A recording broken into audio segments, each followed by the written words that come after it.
Nouveau départ pour moi aujourd'hui. Je m'envole cette fois-ci pour Madagascar. Plus je lis le guide, et plus je suis excité par cette destination. Madagascar a l'air d'être un véritable décor de carte postale. À moi les petits déj à la noix de coco sous les palmiers, les balades en pirogue, les plages abandonnées, les coquillages et surtout les crustacés. Toi, je vais te manger. Bref, le rêve. Enfin, c'est ce que je croyais. Cette île a beau être fabuleuse, dans les faits, elle revêt tout de même quelques dangers. Ça se mange, ça? Non, c'est mortel, ça. Ah oui, carrément, on va éviter alors. Tu peux pas manger ça. Ah bon, parce que ça te tue. C'est bon, on va pas se faire encorner. J'ai les miquettes, moi. Bien qu'un peu peureux, je pars à Madagascar comme on part à l'aventure. Voilà. Terre! 4e plus grande île du monde, à peine plus petite que la France, Madagascar est réputée pour être un trésor de biodiversité préservée. À cheval entre l'Afrique et l'Asie, Madagascar s'est construite une identité propre qu'il me tarde de découvrir.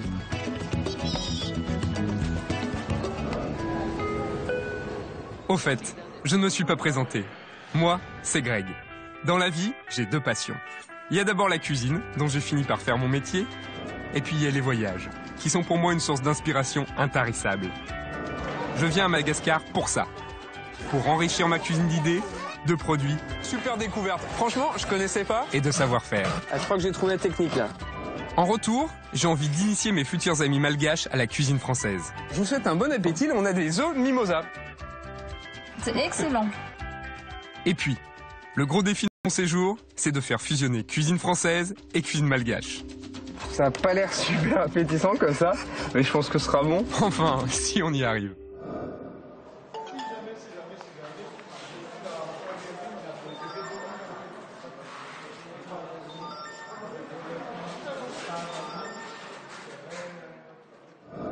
Johari, c'est lui. Chef dans un hôtel-restaurant de Sainte-Marie, l'île attenante à Madagascar, il va me servir de guide dans ma découverte de la culture culinaire malgache. Après avoir travaillé 7 ans dans le restaurant d'un ancien cabaret parisien, Johari est revenu ici, chez lui, pour y développer une cuisine élaborée et exotique. Une cuisine qui, comme il le dit lui-même, laisse libre cours à ses délires.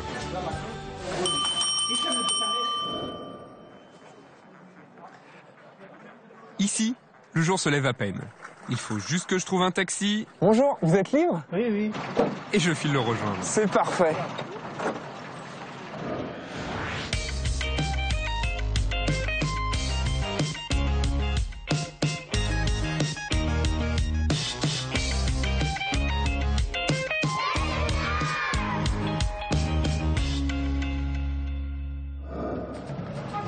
Depuis Paris, on atterrit ici, dans la capitale malgache. Avec près de 2 millions d'habitants, la grouillante et polluée Tananarive provoque rarement le coup de cœur chez ses visiteurs. Pourtant, celle qu'on surnomme Tana ne manque pas de charme. Et le quartier Analakeli, où Johari m'a donné rendez-vous, finit de m'en convaincre.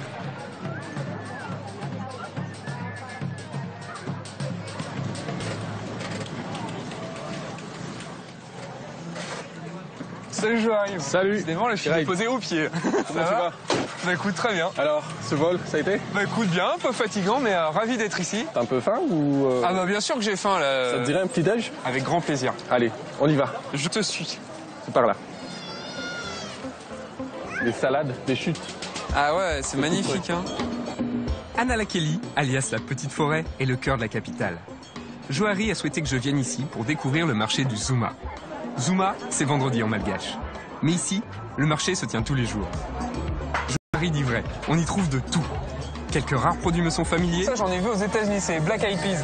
Je trouve que c'est magnifique. Pour le reste, j'ai encore tout à apprendre. On dirait un artichaut. Il se fiche de ma figure, là, ça va pas du tout. Alors, le petit déjeuner, C'est ici que ça se passe. ouais, on va le prendre ici. C'est typique, là. Hein. Bah oui, ça se prépare partout. Ouais. En fait, dans les coins de rue, tu verras qu'il y a toujours ces galettes-là à base de riz. Ça s'appelle le moufgassi. Moufgassi. Oui. Et il y a quoi là-dedans alors? Il y a de farine de riz Ouais. qu'on pile. En fait, c'est pas vraiment de la farine de riz. C'est le riz, les grains, Ouais. qu'on pile à la main. D'accord. Ici, on n'a pas de machine. Donc tu retrouves la farine de riz, voilà, Costaud. des œufs, Ouais. et du sucre. Ouais. Tu vois la texture? Ouais, c'est... on dirait presque une pâte à crêpe un peu, tu vois. Un peu plus épaisse, Ouais, pâte pâte à cake. cake. Ouais. Ouais. C'est marrant parce que tu vois, je suis là pour découvrir le côté typique de la gastronomie malgache. Et le premier truc que tu me fais manger, c'est quelque chose à base de riz. C'est symbolique, ça veut dire quelque chose? Oui, en fait, les Malgaches mangent 3 fois par jour le riz. C'est vraiment la base. Et manger, pour les Malgaches, littéralement, c'est manger du riz. Genre, minambar. La traduction de manger, c'est manger du riz. Oui. Ça va peut-être vous surprendre, mais les Malgaches sont parmi les plus gros consommateurs de riz au monde. Cela leur viendrait de leurs ancêtres indonésiens, les premiers à avoir habité l'île 2000 ans avant Jésus-Christ. En plus de leur propre culture de riz, les Malgaches en importent de l'étranger pour assurer leur consommation moyenne de 120 à 130 kg de riz par an et par habitant. Un vrai record, car rapporté au nombre d'habitants, un Malgache mange plus de riz qu'un Chinois ou un Indien. Donc si je reçois un Malgache et que je lui fais pas manger du riz, il va pas être content. C'est un peu ça. Bon bah je serai prévenu alors. Petit déjeuner servi. Et au fait, ça se mange avec du café. Ok, d'accord. Tu trempes, c'est la tartine du matin. Voilà, c'est la tartine du matin.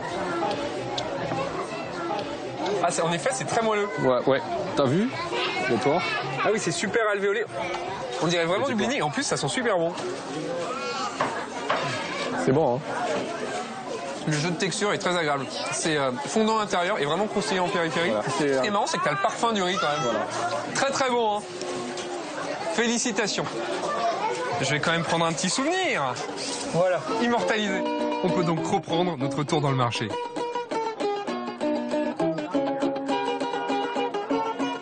Et il joue avec quoi? Des carottes? Avec des carottes et tout. En fait, ça se peut jouer avec des cailloux aussi. Ça s'appelle fanourne. Fanourne. C'est le jeu national malgache. Ça se joue un peu comme le jeu des dames. Il faut manger les pions de l'autre. Au sens propre comme au sens figuré, quoi. Voilà, c'est ça. C'est marrant. Je te suis. On y va. Continuons. Après le riz, les breads. Ces feuilles comestibles sont elles aussi à la base de la cuisine malgache.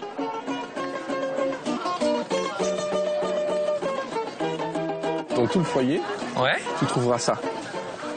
Le riz, les breads, tu trouveras ça. Les breads, c'est un type de plante verte que vous mangez? Plantes vertes, oui. C'est des herbes, au fait. D'accord. Voilà. On a des dizaines de variétés à Madagascar. Hein, et il y a les vertus. Pour chaque bread, Très il y a bien. des vertus. Le anamam, Ouais. ça veut dire anamam, ça veut dire bread sucré. Ok. Je On te dirait de dirais. l'épinard un peu. Un peu de l'épinard, oui.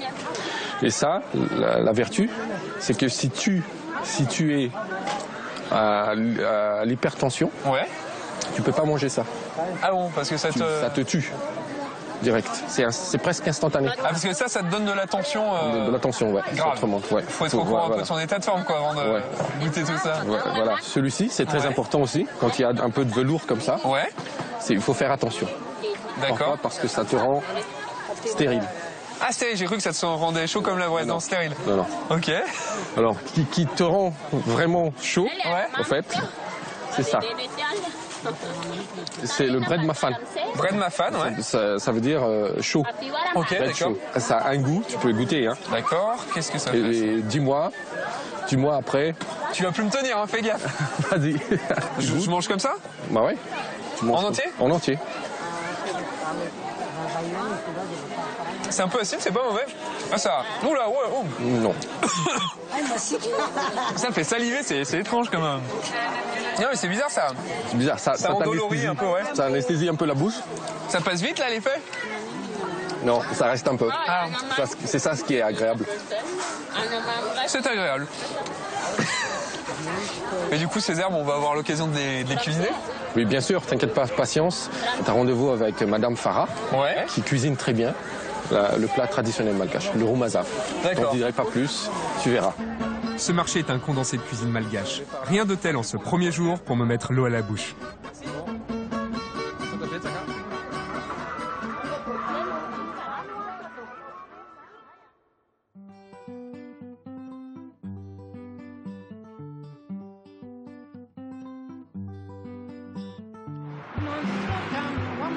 Comme prévu, je prends aujourd'hui la route direction Maïti, au nord-ouest de Tana.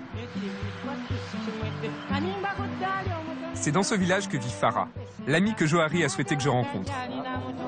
Tout ce que je sais, c'est qu'on va cuisiner les breads achetés au marché. Je suis impatient de savoir comment. Salut Farah. Oui, salut, enchantée. De même, je suis ravi d'être ici.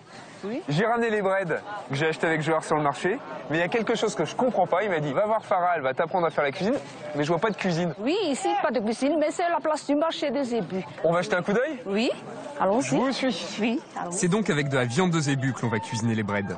De ce que je comprends, le zébu, c'est un peu comme le bœuf chez nous, mais grâce à Farah, j'apprends que c'est bien plus que ça ici. Tous ces zébus sont très importants dans la vie quotidienne malgache. Ouais. On tue toujours des zébus. Le mariage, la circoncision, la mort d'une personne âgée dans la famille. En fait, le zébu, il rythme toute la vie du malgache, de la naissance à la mort, en fait, quelque part. Oui, c'est bien sûr. Aussi, le zébu est la principale nourriture de Madagascar avec le riz. D'accord. Chaque jour, les Malgaches consomment du riz avec de la viande de zébu, avec des breads, des légumes comme ça. Ce que tu vas me montrer, j'espère. Oui, On a les breads, il manque plus que la viande, mais je pense qu'on devrait en trouver dans les parages. On passe par où, par là? c'est dangereux, hein? On va faire gaffe. C'est violent, C'est t'as vu? dangereux, oui, quand ouais, même, écoute. hein? C'est un C'est animal, très hein? corde quand même. Oh. Oula, mais C'est c'est gros, pris hein. des coups de corde. Attendez, C'est vrai? Vous me faites flipper, la Farah. Par ici, par ici. Ok. Et tu vois, le zébu, je le préfère quand même dans mon assiette que vivant. Hein. C'est moins dangereux. Oui. Évidemment, pour le plat qu'on va réaliser, on ne va pas acheter un zébu entier. Farah s'est déjà chargée de récupérer des entrecôtes. Avant de partir, petite photo souvenir avec les zébus. Regarde, on va se prendre en photo. Bon, pas trop près, hein. Allez, 1, 2, 3, zébu. Parfait. Direction la maison de Farah pour un petit cours de cuisine traditionnel. On prend ça Oui, et ça. ça et ça. Je te laisse passer devant. Oui, allons-y pour la préparation. Avec Farah, on va préparer un roumassaf, le plat traditionnel malgache. Alors on commence par quoi? On commence par laver les ingrédients. Ouais, d'accord. Après les avoir nettoyés, on découpe les entrecôtes grossièrement. La viande va être cuite 1h30 à feu doux avec des tomates, des oignons et pas moins d'1,5 litre d'eau salée. Des breads, on ne garde que les feuilles. On les ajoute à la préparation seulement 10 minutes avant de servir. Le roumazav est prêt à manger. Ah ça y est, c'est bon? Oui. Ça sent bon là, hein? C'est très agréable au nez en tout cas. Et devinez avec quoi on mange le roumazav ici? Du riz, bien sûr. Pas besoin d'une fourchette ni de couteau. Juste à la cuillère. Juste la C'est cuillère. tout tendre, c'est tout effiloché, c'est super pratique. Comment trouver le goût?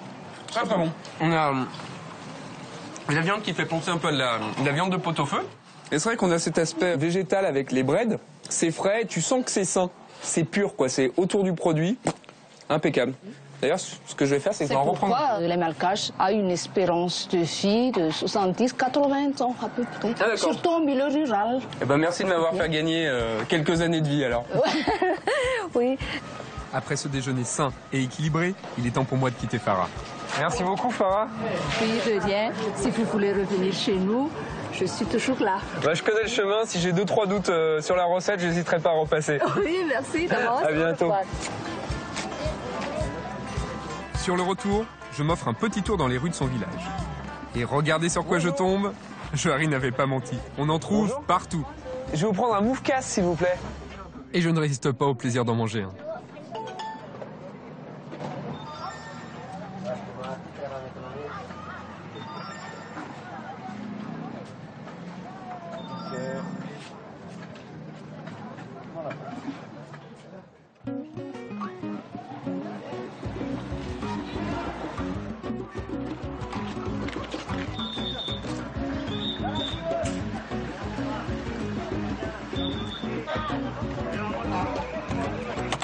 C'est Joar. Comment tu vas? Bah écoute, très bien. Ça a été le roumazav? Super, j'ai appris une belle recette, légère, bien typique, c'était super bon, je te remercie. Alors, tu as fini le plat, on va attaquer au dessert. Ah, tu me fais goûter un nouveau truc? Un nouveau truc au pays du Kouba. Ok, donc on va tracer la route là. On va tracer la route. On y va? Rouler jeunesse. Allez.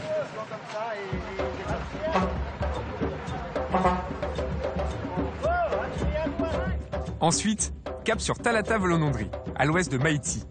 Joari veut me faire découvrir le Kouba. Mais moi, Kouba, à part l'île, ça ne me dit pas grand-chose. Et pourquoi ça s'appelle Cuba? Il y a une raison particulière? Ouais, c'est toujours à base de riz. Ah, super. Ouais. Encore du riz.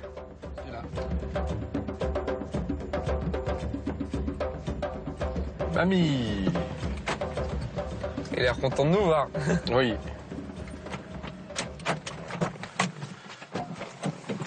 Bonjour, mamie. Oh, ça va bien, merci. Oh, bienvenue.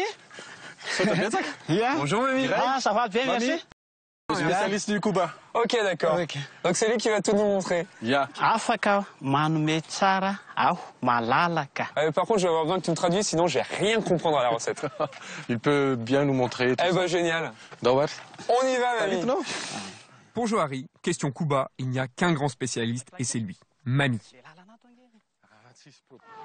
Le Cuba, en fait, c'est ça. C'est le gâteau traditionnel malgache. Mami en fabrique environ 60 par jour ici, chez lui. Et il va justement nous montrer sa technique. Ity no ataoko fe amatoranazy. Le Cuba est réalisé sur ce moule artisanal composé de feuilles de bananier et de bambou. Première étape, on forme une première couche avec de la farine de riz. Ouais. C'est quoi ça mamie? Farine. Ça, c'est la cacahuète pilée avec du sucre. Attends, là avec tout ce qu'il met, il en fait pour 15 personnes, on attend des amis ou? Mais pas pour 15. Ça peut être pour une trentaine, parce qu'en fait, ça se vend par mini-tranches. Et des mini-tranches de Cuba, on en trouve partout à Madagascar. Dans la rue, sur les marchés ou au bord de la route, le Cuba est une véritable institution ici. Si le gâteau est populaire sur l'ensemble de l'île, c'est Talata Volonondri, le village où vit Mami, qui est considéré comme la capitale du Cuba. Une fois la pyramide de poudre de cacahuètes formée, on la recouvre à nouveau avec de la farine de riz. C'est incroyable, c'est vraiment la précision d'un pâtissier là, il t'étale ça au millimètre. C'est incroyable. Je suis au milieu de nulle part, dans un endroit c'est plus typique, tu meurs, et à apprendre une recette qui m'a l'air ancestrale, et en plus j'ai l'impression que j'ai le meilleur chef qui soit pour me l'apprendre, donc c'est un vrai moment de bonheur. Ça y est, c'est terminé? Alors là, il va Le rouler. le rouler. Mmh. Wow. Moramora. Faz atao haingana be koa. En fait, je voulais vraiment te montrer ce Cuba parce que j'adore. Fais une petite papillote. Je donne un modeste coup de main pour les finitions avant que le Cuba ne parte en cuisson. Au fait, le coupe, ça se cuit dans l'eau. C'est pour ça qu'on a mis beaucoup de lianes, pour que l'eau n'entre pas trop vite à l'intérieur. Et un coupe, ça se cuit 3 jours et 3 nuits. Et après 3 jours et 3 nuits... Non, je plaisante. Mamie en avait en stock, bien sûr. Bravo. Bravo mamie. Fabasak. C'est marrant, ça a vraiment une odeur typique, quoi. C'est sucré, c'est fumé. Et Bon bah c'est pas tout, on va peut-être goûter. Mamie, qu'est-ce que t'en dis? Tu nous en comme coupes on une a tranche? faisait. Ah, ah bon. C'est marrant, c'est tout rouge. Pourquoi c'est tout rouge d'ailleurs? C'est caramélisé. Le 3e jour, tu n'as plus d'eau.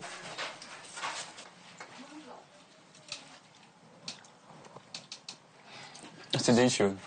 Super bon. Ah, tu sens bien la cacahuète, une super texture.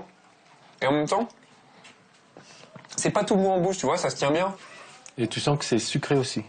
Sucré, fumé, cacahuèté. J'adore ça. Bravo mamie, t'es un champion.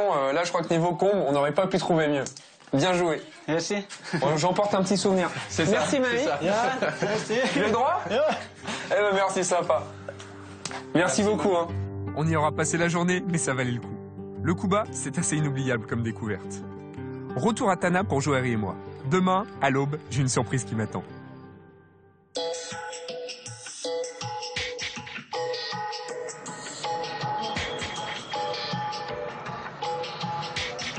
Aujourd'hui, avec Johari, on s'envoie en l'air. Enfin, façon de parler. Hein. C'est combien de temps pour la Sainte-Marie? Juste 50 minutes et t'as le soleil.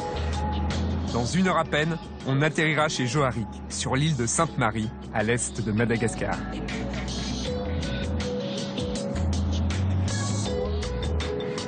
Mesdames, Messieurs, nous voici arrivés à Sainte-Marie. Il est 7h45. Restez assis, gardez votre ceinture attachée jusqu'à l'extinction du signal lumineux. Tu sens l'air marin? Carrément, il fait doux, on est bien, il y a les palmiers, c'est d'enfer. Tungasu, Tungasu? ça veut dire bienvenue. Ah bah écoute, merci. Faut quand même que je vous dise 2 mots sur l'île où on se trouve. Alors, en fait, Sainte-Marie, c'est le genre d'endroit qui fait rêver. Baignée dans l'océan Indien, elle offre des paysages d'une beauté exceptionnelle. Pour vous donner une idée, c'est un endroit où les cœurs de palmier ne sont pas en boîte de conserve, mais découpés à même l'arbre dans votre jardin. Repère de pirates pendant 2 siècles, Sainte-Marie est aujourd'hui le rendez-vous des baleines à bosse.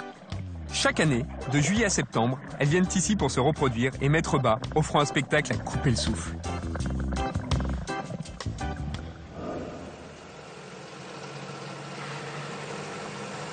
Tu as vu beaucoup de choses, Natana. Maintenant, tu es à Sainte-Marie. Je vais te faire découvrir ce qui est la particularité de l'île. C'est à moi de cuisiner. Ah d'accord, c'est toi qui vas me faire découvrir la cuisine samarienne. C'est très différent de la cuisine malgache?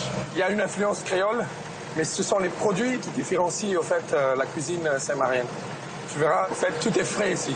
Il n'y a jamais un poisson qui a plus de 24 heures dans l'assiette, quoi. Jamais. Tout est vivant. Quand Johari parle de produits ultra frais, il ne blague pas. Il faut dire que chez lui, on se fait livrer à même la plage, au pied de la maison. Allez, voilà. C'est quoi, c'est les livraisons de poissons? Bah ouais, c'est... Ah, Karakore. Bonjour, messieurs. Ah oui, attends. Waouh. Langouste. Celle-ci, elle est énorme, on dirait un homard. Ouais, regarde, ça bouge encore. Hein. Elles sont magnifiques. Ils sont magnifiques. Hein. Oh, trop beau. Tiens. Ouais. Toi, je vais te manger. Ouais, c'est ça. Et sa cousine, la cigale. C'est moche, hein? C'est moche, mais c'est très bon. Je suis ravi de goûter ces produits qui sont ultra frais et qui sont des produits un peu de luxe, quoi. Enfin, tu vois, pour nous en France, même si ici vous avez l'habitude d'en manger. T'imagines, c'est 5000 arrière tout juste. Ah ouais, c'est rien du tout. Ouais. 1,50 €. 1,50 €. La langouste. 1,50 € la langouste. Ouais, on aurait tort de se priver. Hein. Bon, c'est pas tout, mais tu m'as donné faim.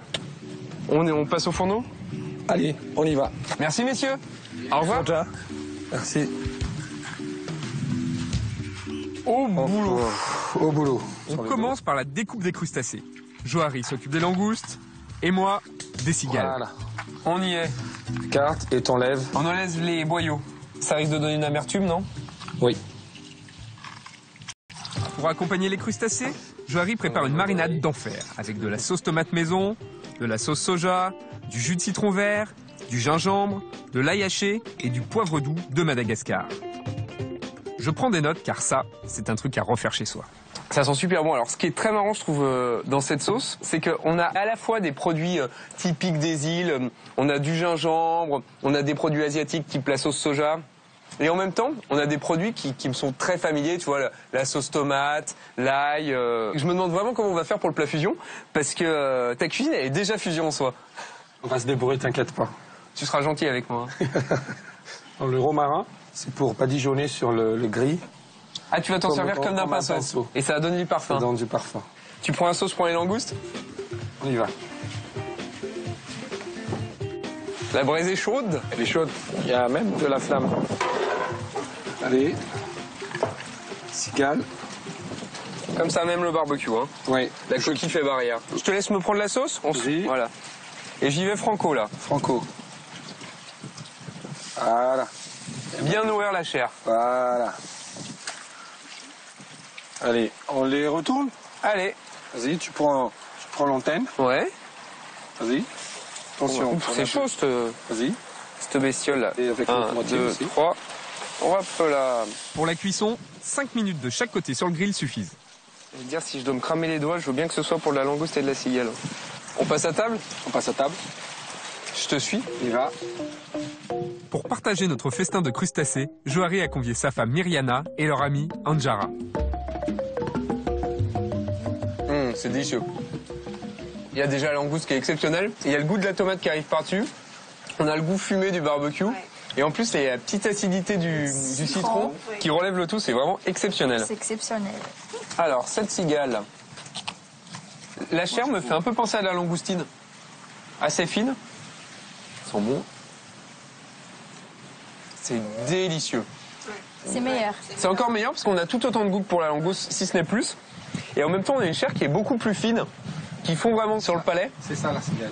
Ouais. La cigale et la langouste, si leur ramage se rapporte à leur saveur, ça ferait une super fable de La Fontaine. Allez, je vous sers. J'espère vraiment leur faire autant plaisir avec mon dîner français après-demain.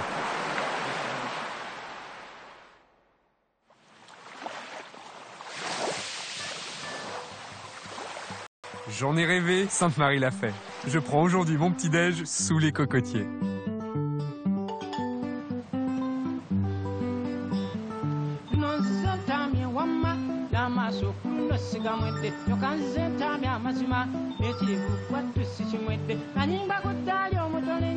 Ce matin, j'ai donc rendez-vous avec la belle Kéroun, pour qui Sainte-Marie n'a aucun secret.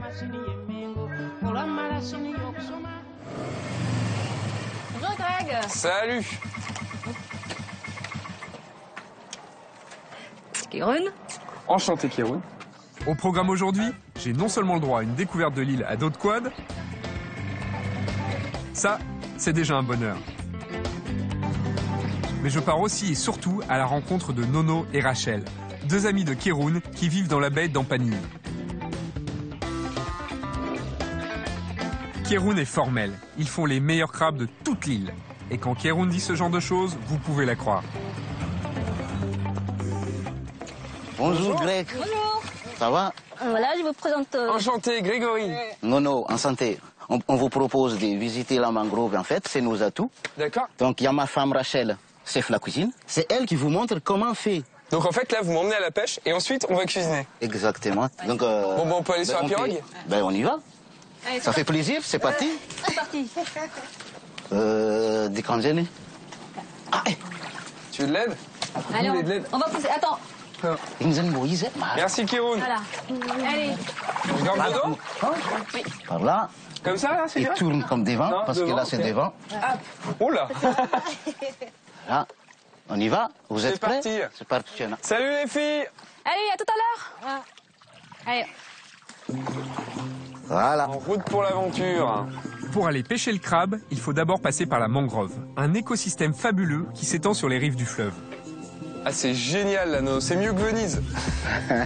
Nono y est très attaché.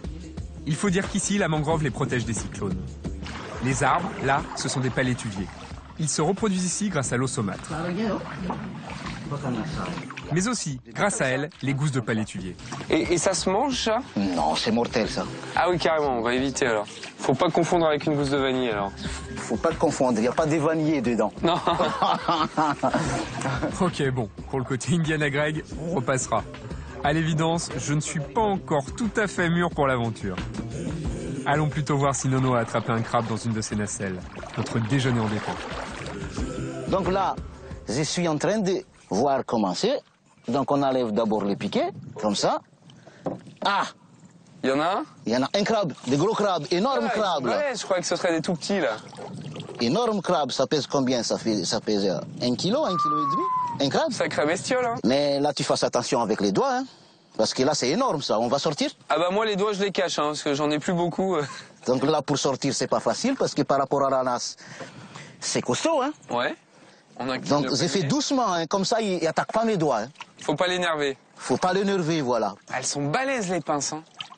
Là, Ah oui, il sort tout seul. il sort tout seul. Voilà, je vais le prendre au dos. Là, c'est pas facile. Regarde, là, il défend. Faut le prendre par l'arrière. Par arrière. derrière. Ok, Regarde, pour la là. rassurer. Comme ça. Waouh. Il est énorme, ce crabe, Nono. C'est un repas pour 2 personnes, en fait. Ouais, ça me donne faim, hein, ton crabe, là. Et regarde, c'est des crabes femelles, ça. Il y a des pochettes de œufs, en fait. Et les mâles, c'est comment? Et donc là, par rapport au mâle, c'est plus ovale comme coquille et plus sombre comme colère. Si c'est mâle aussi, ça, c'est plus costaud. D'accord. Une plus grosse pince. Mais c'est bon, les essayez, pinces. tes doigts. Non. Donc on a gagné, finalement. On aura quelque chose à manger? Les midis, Ouais. voilà, on prépare ensemble, Je suis rassuré. avec Bah ouais. Rachel.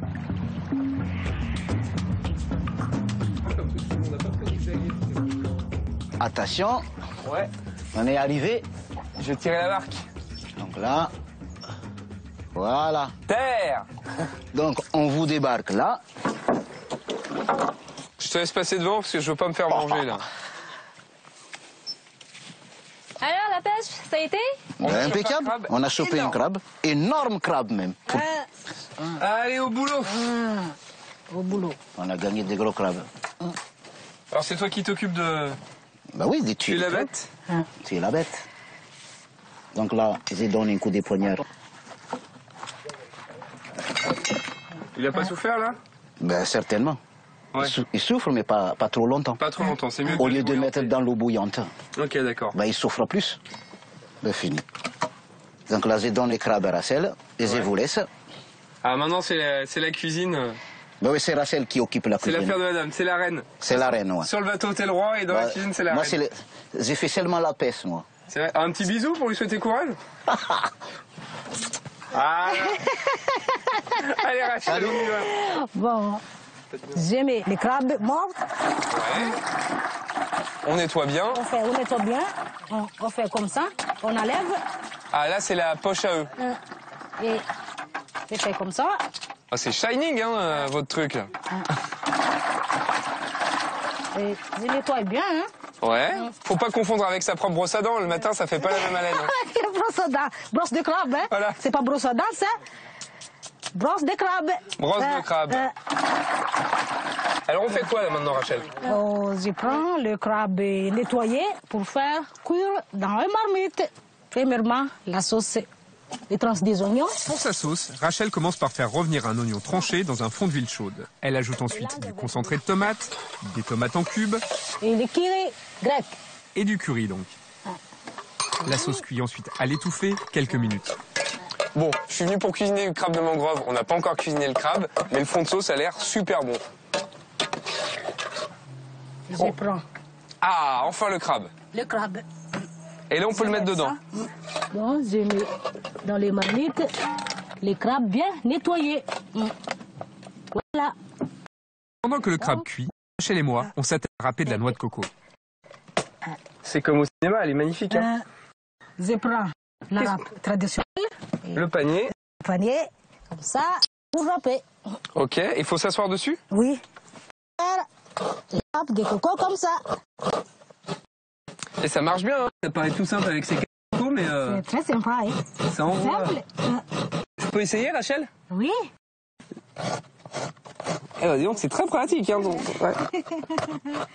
Bah, je crois qu'on n'est pas prêt de manger du crabe avec moi. Hein. Ah, je crois que j'ai trouvé la technique, là. Bon, c'est pas si mal, non? Une fois râpé, on place la noix de coco dans ce petit panier que l'on presse afin d'ajouter un peu de lait de coco à notre préparation. C'est fini. Les crabes sauce coco. On se fait une petite photo souvenir? D'accord. Ce qu'on va faire, c'est qu'on va ouvrir la marmite. Comme ça, on la verra derrière. Allez, c'est parti. On sourit? 1, 2, 3, coco! Génial. C'est prêt. Oh, c'est bon ça. Première bouchée, je vais mettre un petit peu de sauce dessus pour avoir tous les parfums. Ah, tous les parfums. Ça va, hein. C'est délicieux. C'est délicieux. La chair est tendre, pas trop cuite. Et puis le goût là, de ta petite sauce tomate avec la coco et tout, c'est d'enfer. C'est très bon ça. Voilà. Puis le fait qu'on soit allé pêcher notre crabe et qu'on le mange derrière, je trouve ça surkiffant, quoi. C'est vraiment génial. Je me suis régalé.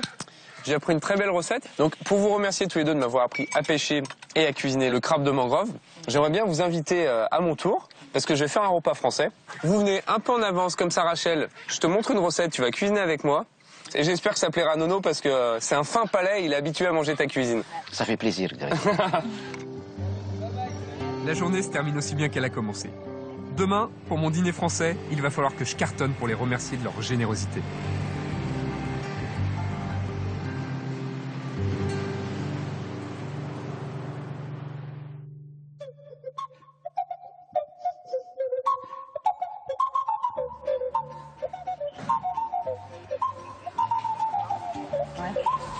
C'est donc à mon tour de faire découvrir ma cuisine. J'attends que Rachel arrive pour lui montrer une recette qui doit être très exotique pour elle. La tartiflette. Salut Rachel. Bonjour Greg, alors ça va? La Alors, forme? En forme. Bon écoute, t'arrives à temps, j'étais en train de commencer à préparer. Alors ça, c'est une spécialité des montagnes françaises, ça s'appelle la tartiflette. Alors on a des pommes de terre, on a des oignons, un peu de vin blanc pour donner du goût, de la poitrine fumée, donc on va découper, on va faire revenir. Ouais. Et l'ingrédient magique, est-ce que tu sais ce que c'est ça? Je ne sais pas, hein. Alors c'est un fromage typique des Alpes. Ah, fromage. Oui, un fromage, et ça s'appelle le reblochon. Alors, Regarde, approche-toi un petit peu, je te laisse l'ouvrir. Ça sent bon, tu trouves? Ça sent bien, hein? C'est sûr, t'aimes bien les trucs un peu corsés? Parce qu'il envoie, hein. Ça vient... Écoute, je vais te faire goûter ça. Attends, t'as pas encore goûté. Là, tu trouves vraiment savon? C'est bien, hein? Vas-y, continue encore un peu pour voir. Ah, t'aimes pas trop, tu trouves ça fort. Arrête, c'est comme ça, tu fais une tête bizarre. Bien, hein? C'est sûr? Tu dis pas ça pour pas me vexer, hein? Oh, je te laisse terminer, alors. T'aimes pas? Non, moi ça va, c'est gentil. Ça va? Ouais. Bon, allez, repose, ça va, je vais pas te torturer plus longtemps. Mais tu vas voir, quand c'est cuit, c'est moins fort. Je te rassure. Écoute, ce que je te propose, c'est que on attaque tout ça. Donc on va commencer par éplucher les pommes de terre et les couper en petits dés. Tu m'aides? Oui. Rachel, c'est quand même la crème de la crème des commis. C'est la seule personne que je connaisse qui épluche les patates en souriant. Tu vois, moi après, j'aime bien les mettre dans l'eau parce que ça permet d'enlever l'amidon et ça évite qu'elles ne collent entre elles. D'accord. T'es toujours heureuse, toi, hein, tu souris tout le temps. Ça va, pas contrariante. Tiens, je te donne les autres. Regarde, on va couper des petits dés bien jolis. Donc, je coupe des tranches à peu près d'1 centimètre d'épaisseur, tu vois. Ensuite, je vais découper comme on ferait des frites. Et ensuite, je les recoupe dans l'autre sens pour avoir des jolis petits cubes. Et je les remets dans l'eau. C'est facile. L'important, en fait, tu vois, Rachel, c'est de bien avoir des cubes de la même taille. Parce que comme ça, ils cuiront uniformément. Si on a des gros cubes et des petits cubes, il y en a qui seront trop cuits quand les autres seront pas assez cuits. Donc l'idée, c'est que tout soit bien cuit uniformément. D'accord. Maintenant, on a terminé les pommes de terre, on va passer au lard. On va prendre notre lard, comme ça. On va enlever la peau, donc la couenne. Et là, on va juste émincer des petits lardons, comme ça. Le lard, j'aime bien, ça va parfumer. Et ça va nourrir, ça va donner un peu de matière grasse, tu vois, pour cuire les oignons qu'on va émincer juste après. D'accord. À ton tour. À mon tour.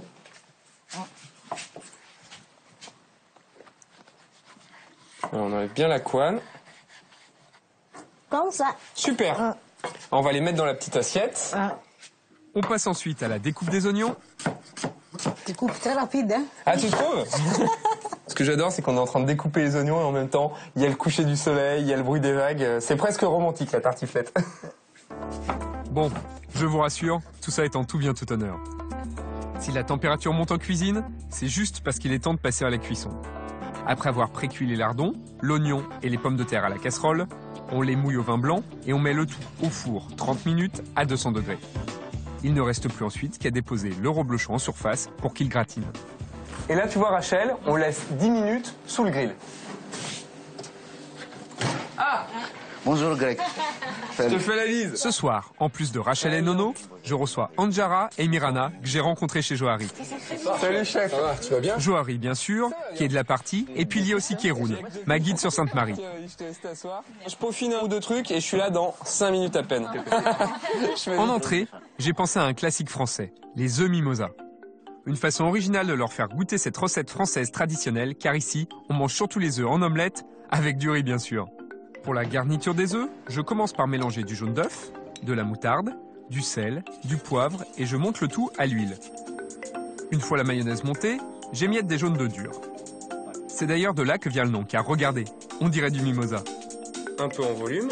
Une fois les blancs d'œufs durs garnis, je fais un petit point de mayonnaise pour les fixer.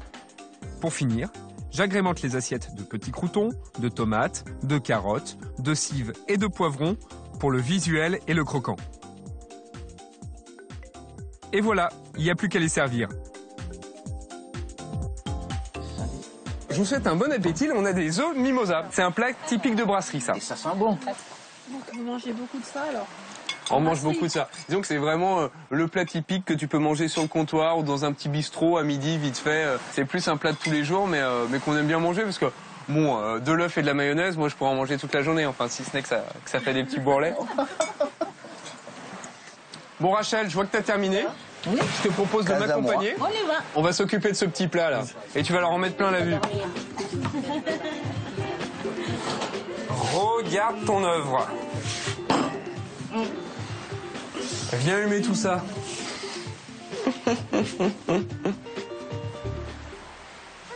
Tartiflette. Allez, t'es prête? Alors, Rachel, comment ça s'appelle? Des tartiflettes. Exactement. Une vraie spécialité malgache. Bon alors Nono, est-ce que t'es fier de ta femme? Mais exactement, pourquoi pas là? Va falloir goûter. Ça doit commencer par moi, écoute. Bien sûr. Mais voilà. Sure. J'ai la patience, chef. Une bonne grosse rasade pour toi. Il est tout maigre, tu le nourris pas assez. Allez, je fais ça. Allez, serre-moi. Tu vois, il va se venger là, il va en mettre 3 tonnes. Allez. 3 tonnes. Et moi je connais, magnifique. C'est la première fois que je mange une tartiflette avec le bruit des vagues dans le fond. D'habitude, éventuellement, les clapotis du lac d'Annecy, mais c'est vraiment le maximum. Et en général, les Malgaches n'aiment pas les trucs qui sentent. Ah. Oui. Dans ma Vous avez famille, tapé par dans le mille, exemple, quoi. Je vous ai fait un truc que vous n'avez pas l'habitude de manger, qui sent trop fort. Nous, on aime bien. Moi, j'aime bien. J'adore. Bien fait comme préparation. Ouais, c'est très bon. C'est très bon, Rachel. Merci. Bien joué. Bien joué. Bon alors Nono, tu termines pas l'assiette? Si, je vais finir là. C'est que t'aimes pas ou c'est que t'as pas l'habitude? On n'a pas l'habitude en fait. Ah, c'est un peu violent pour toi quand même? Bah, écoute, on s'habitue vite. J'entends bien. Ils sont polis, mais je vois bien qu'ils prennent sur eux. Faut dire qu'une tartiflette par 40 degrés, j'ai pas été très malin sur ce coup-là. Bon. J'espère qu'il vous reste un peu de place parce que là, je vais aller préparer le dessert. Et comment vous dire, c'est pas une salade de fruits, c'est quelque chose d'un peu costaud là. C'est vrai qu'en dessert, j'ai choisi un poids lourd de la cuisine française, le Paris-Brest. C'est pas hyper léger, mais je suis sûr que ça va leur plaire. Les Malgaches adorent le sucré. Plus tôt dans la journée, j'ai réalisé une pâte à choux en faisant fondre 70 g de beurre dans un fond d'eau. J'ai ajouté du sucre, du sel, 15 g de poudre de lait et 90 g de farine. J'ai desséché la pâte hors feu avant d'ajouter 3 œufs battus. Pour le pochage, la technique est un peu particulière. On réalise 3 cercles concentriques comme ça. Je les parsème ensuite d'amandes effilées avant de les passer 15 minutes au four à 160 degrés. Pour la garniture, j'ai réalisé une crème au beurre pralinée. Pour cela, j'ai mélangé au fouet 8 jaunes d'œufs avec du sirop de sucre porté à ébullition entre 125 et 130 degrés. C'est important. Qui dit crème au beurre dit beurre. J'ai donc incorporé 250 g de beurre pommade à ma préparation. Pour finir, pour le côté praliné, je torréfie des amandes et des noisettes que je nappe de caramel maison avant de les mixer et de les intégrer à la crème. Au dernier moment, je dresse les Paris-Brest en coupant les choux en deux et en les garnissant de crème au beurre praliné. Je saupoudre enfin de sucre glace et voilà le travail. Voilà. Alors, pourquoi Paris-Brest, me direz-vous? Parce qu'en fait, c'était une course de vélo à la fin du 19e. Et un pâtissier, pour faire un petit coup de marketing à l'époque, a inventé cette pâtisserie et lui a donné la forme d'une roue de vélo. Ah oui. Donc s'il n'y a pas le trou au milieu, c'est pas un Paris-Brest. D'accord. C'est excellent. T'as déjà terminé? Ah bah oui. T'es plus rapide qu'en tartiflette là. Ah bah tiens, Nono, toi aussi t'as fini. Mais les garçons sont plus gourmands que les filles en fait. C'est normal. On a plus de métabolisme des bases par rapport aux filles. Hein. Et t'as un bon coup de fourchette. Hein. Tu cuisines pas tout le temps, mais quand il s'agit de manger, tu te débrouilles bien. Hein. J'ai pu remarquer. Ah. J'avoue que je suis un peu soulagé. Je crois que mon dessert a fait mouche. Au cas où j'en douterais, Johari me fait le plaisir de finir mon assiette. Ça ne m'étonnerait pas qu'il choisisse mon dessert pour le défi fusion qui nous attend demain.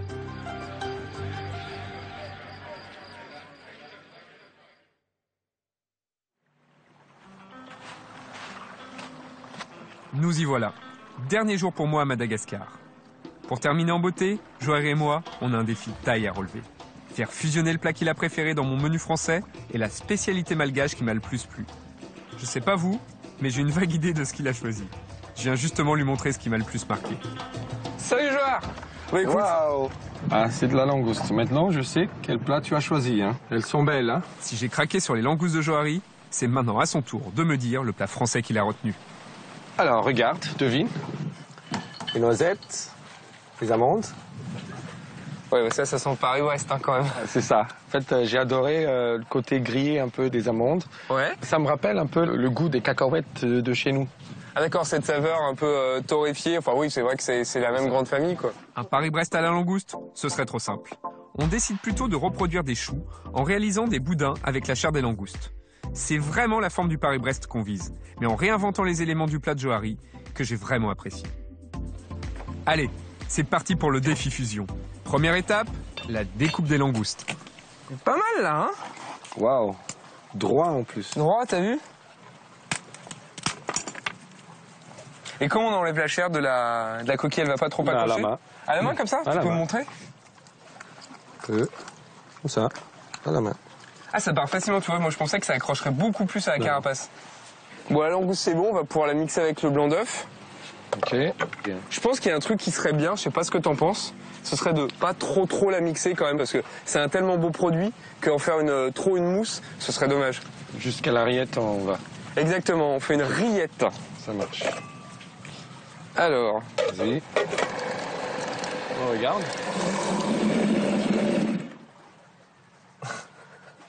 C'est une tête bizarre quand même. Hein. Ça n'a pas l'air super appétissant comme ça, mais je pense que ce sera bon. T'inquiète pas. Ouais. C'est de la langouste, c'est toujours bon quoi que tu Ouais, les produits qu'on met dedans sont bons, donc ça devrait aller. Allez. Boudin? Boudin, on filme? On filme.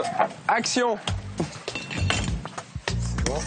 Tout l'enjeu là, c'est de rendre les boudins bien étanches, car on va ensuite les faire cuire 10 minutes dans un bouillon avec de l'ail, du gingembre, du thym et du romarin. Elle fait gaffe, brûlant, brûler, ouais. 10 minutes? 10 minutes. Avant de passer à la garniture, un peu de vaisselle s'impose. À défaut de plonger dans l'océan Indien, on y fait au moins la plonge. C'est déjà ça. Bon voilà, c'est naturel, hein. Rincé à l'eau de mer. C'est ça. Pour la garniture, on commence par faire griller des amandes et des noisettes, qu'on mixera ensuite finement. C'est parti mon canard. On ajoute ensuite des tomates coupées menues qu'on fait un peu confire.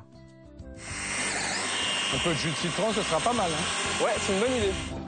Un filet de jus de citron et notre garniture est prête. Il est temps maintenant d'aller vérifier la cuisson de nos boudins.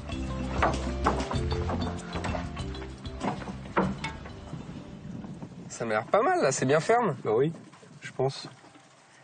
Alors, voilà. C'est chaud, hein. Oui.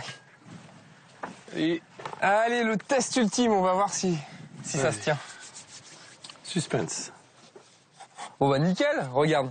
Ça se tient bien. On va goûter avec une chute.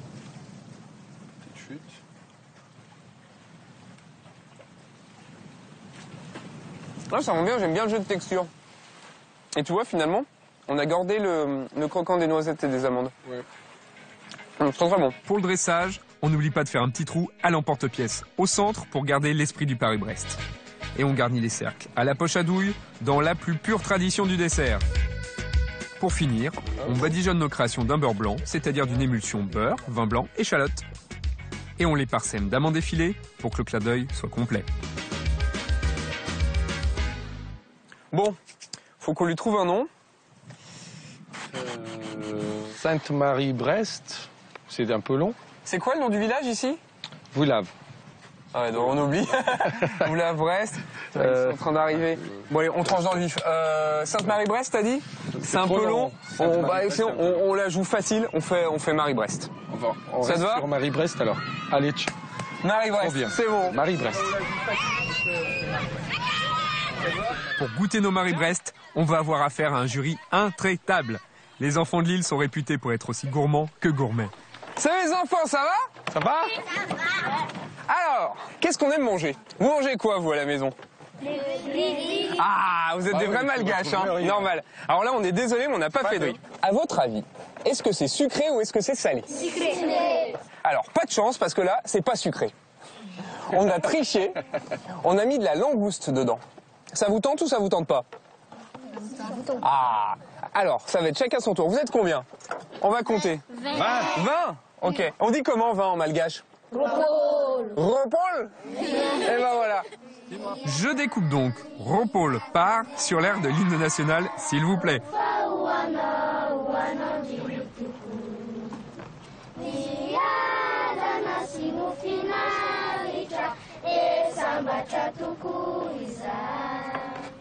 Bravo! Bravo! Et applaudissez pas, vous allez écraser ce que je vous ai mis dans la main.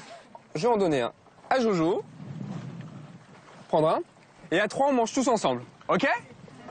Ah bah par contre, on va compter en malgache. C'est comment, 1, 2, 3? Right.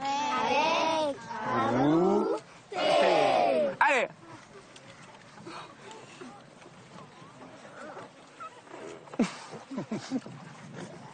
Ils font tous des têtes bizarres. Ça vous plaît? Vous en pensez quoi? Tsara Sarat. Ça veut dire quoi? Bon. Ah. Magnifique. Si c'est bon, c'est déjà ça. Pour moi, ce plat fusion, c'est aussi et surtout l'aboutissement d'une semaine de rêve avec Johari. En tout cas, je tenais à te remercier pour ce séjour qui a été formidable. De Tana à Sainte-Marie, j'en ai pris plein les mirettes. J'ai adoré ta langouste, le crabe de Manguin. C'est un plaisir. Je peux pas m'empêcher de penser que le sable, les cocotiers, la mer, ça avait un petit parfum de vacances quand même. Merci mon pote. Allez. Et on va immortaliser ça. Je te laisse le tenir? Ouais. Une dernière photo souvenir de notre duo de choc. Mala! Mais entre nous, les plus beaux clichés, c'est dans ma tête que je les ramène. Il veut nous la vendre? Oui. Mais c'est trop pour moi, j'ai pas assez faim pour acheter un zébu. Un couple, ça se cuit 3 jours et 3 nuits. Et du coup, on va attendre 3 jours? On verra. J'ai cherché les duvets, je reviens tout de suite. J'en peux plus, j'aime. C'est la grosse chaleur, là, tu vois.